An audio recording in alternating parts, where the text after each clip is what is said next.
Doctors at a hospital in Thailand are reporting having seen success in treating severe cases of the fast-spreading coronavirus. They did this by administering a cocktail of medications for flu and HIV. They say initial results showed a vast improvement 48 hours after applying the treatment.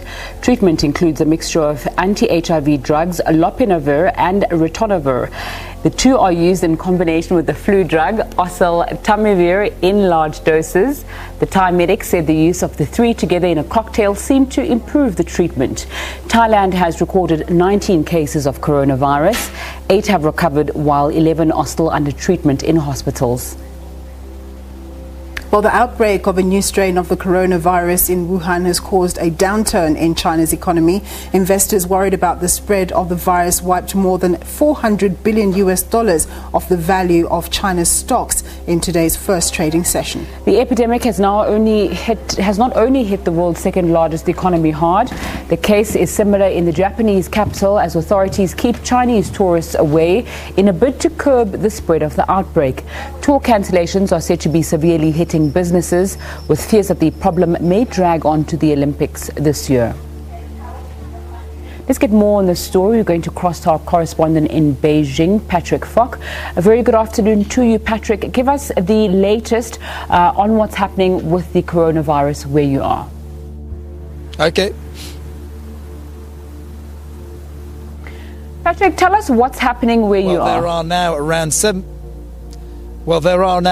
17,500 confirmed cases of infections and over 360 deaths. What's been particularly concerning about that is that there were close to 3,000 new cases in the last 24 hours and close to 60 fatalities, both new daily highs. But there has been one bit of positive news that has perhaps lifted spirits to an extent. One of the 2 hospitals being built in Wuhan City, specifically to house coronavirus patients, was complete yesterday. It was handed over to military medics.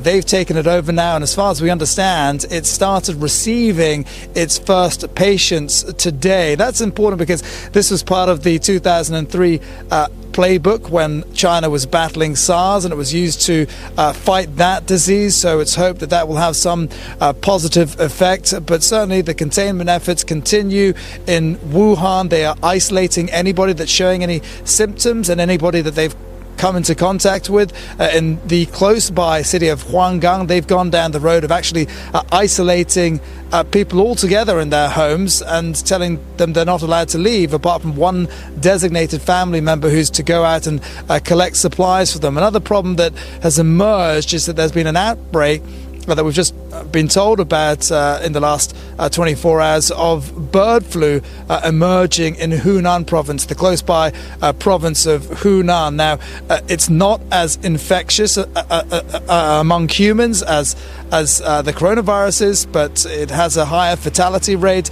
They've had to cull thousands of chickens, and while there may not be the same sort of immediate concern to people that there is with the coronavirus outbreak, this is something that's certainly compounding the problem and getting people more worried about an already very tense situation.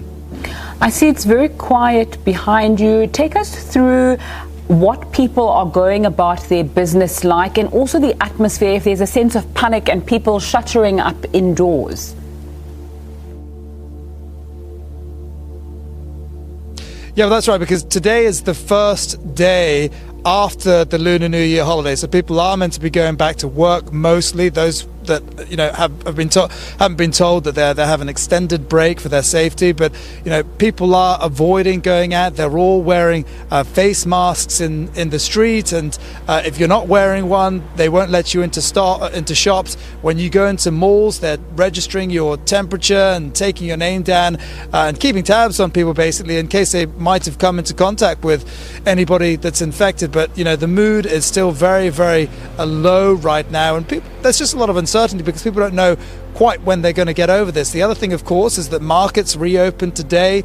We were expecting stocks to slide, but it was quite dramatic. The Shanghai Composite closing down around 8% at the close of trade, possibly not unexpected, given that the market here was playing catch up. Of course, it's the end of the Lunar New Year holidays, as I say, and other markets have been open throughout the course of last week when the situation was getting worse and worse.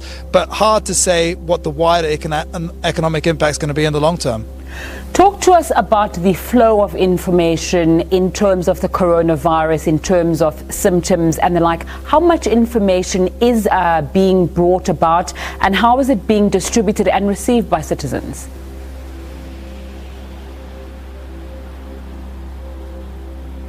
Yeah, well, the WHO has been disseminating information, but there has, of course, been a lot of concern about misinformation and rumours spreading as well. How how the disease can be transmitted and the potential for it to spread.